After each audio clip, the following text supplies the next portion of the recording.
5 piso na si Emilio Aguinaldo na mayroong taon na 1998, ang tinatawag na New Design Series. Tapusin ang video guys para malaman natin ang tungkol dito dahil pumalo na ito sa halagang 35,000 pesos.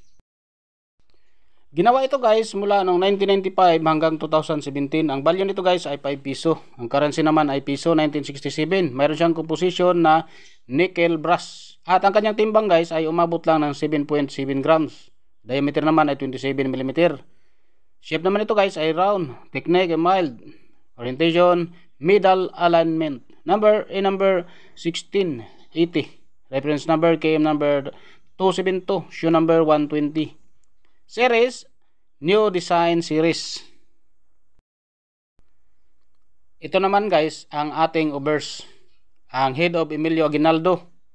Facing right, value and date within the scallop border. Meron siyang script na Latin at ang kanyang lettering naman Republika ng Pilipinas. 5 piso Emilio Aguinaldo. Taon na 1998 at walang mint mark. Translation, Republic of the Philippines. Ito naman guys ang ating reverse, ang central bank shell within the circle and gear design within scallop border.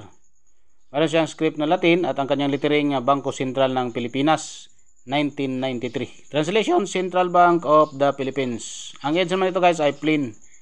Men's Royal Canadian Mint of Winnipeg 1976 and BSP Security Plant Complex Quezon City, Philippines 1975. Ang ating 1998 guys, ang reverse 1 mayroon siyang 24%. At may price na about uncirculated 35 pesos, uncirculated 47 pesos. Ang ating 1998 PI reverse 1 mayroong 1.8% sa sirkulasyon at may price na very fine 250 pesos. So ito yung hanapin natin guys at kukolektahin ang ating 1998 na PI reverse 1 dahil kunti lang itong ginawa nito, mayroon lang 1.8% at 250 pesos ang kanyang very fine sa ating 1998. At dito naman tayo sa EB guys ay mayroon itong nakadisplay na 12.77 US dollar. Sa Pilipinas ay umabot ng 708 pesos 0.99 centavos. Ang maganda dito guys dahil mayroon itong halagang 35,000 pesos dito sa ating carousel selling online. Dahil nagkakaroon nito ng napakagandang error. Kaya naibenta ng 35,000 pesos yung isang piraso na katulad nitong baryang ito guys. Na si Emilio Aguinaldo na mayroong taon na 1998 at walang mint mark. So ibig sabihin from Canada yun guys pag walang mint mark. So pag may nakita kayong ganito guys na 5 piso na maganda ang kondisyon at maraming error. So, ganun talaga ang bintahan guys, umabot ng 35,000 basta nasa magandang kondisyon. So, katulad itong baryang ito guys, ay mayroon siyang error dito sa kanyang gear, pero hindi na maganda ang kanyang kondisyon. So, baba na lang din ang kanyang price.